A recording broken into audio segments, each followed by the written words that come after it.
जय सदाशिव। श्रावण महीना भगवान शिव माता पार्वती से जुड़ी कथा सुनने की परंपरा को आगे बढ़ाते हुए आज की कथा बहुत ही स्पेशल है।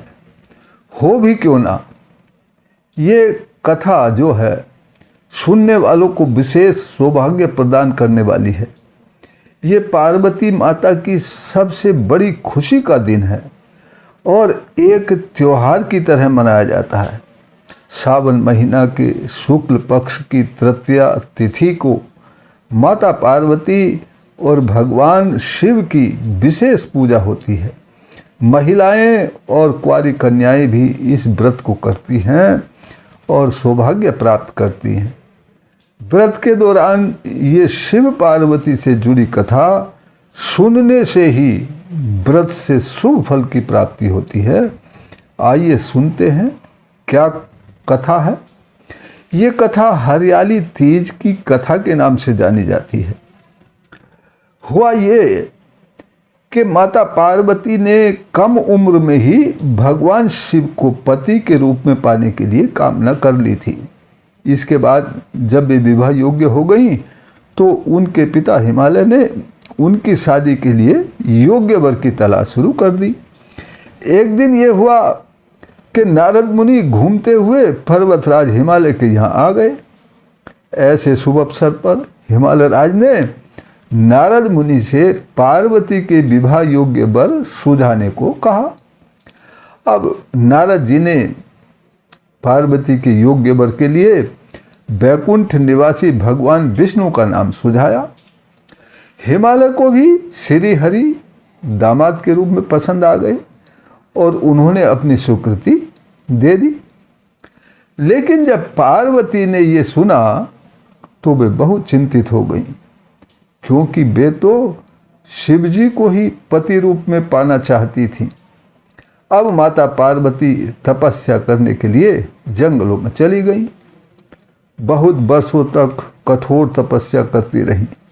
गर्मी, जाड़ा, बरसात आदि सहन करते हुए वे निराहार रहकर शिव आराधना करती रही।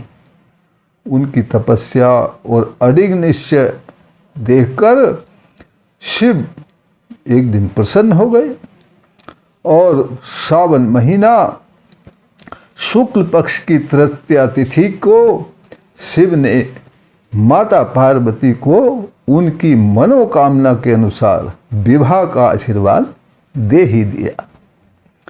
भगवान शिव के द्वारा विवाह की स्वीकृति पाकर माता पार्वती को जो खुशी मिली, उस खुशी को जाहिर करने का दिन है ये हरियाली तीज।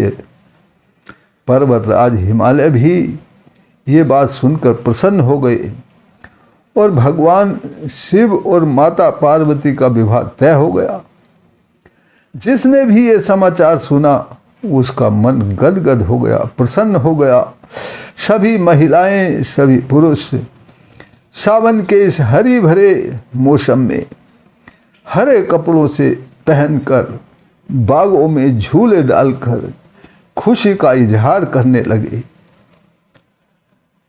तो इसी पर्व के माध्यम से हम ये अंदाज़ा लगा सकते हैं कि माता पार्वती को कितनी खुशी हुई होगी।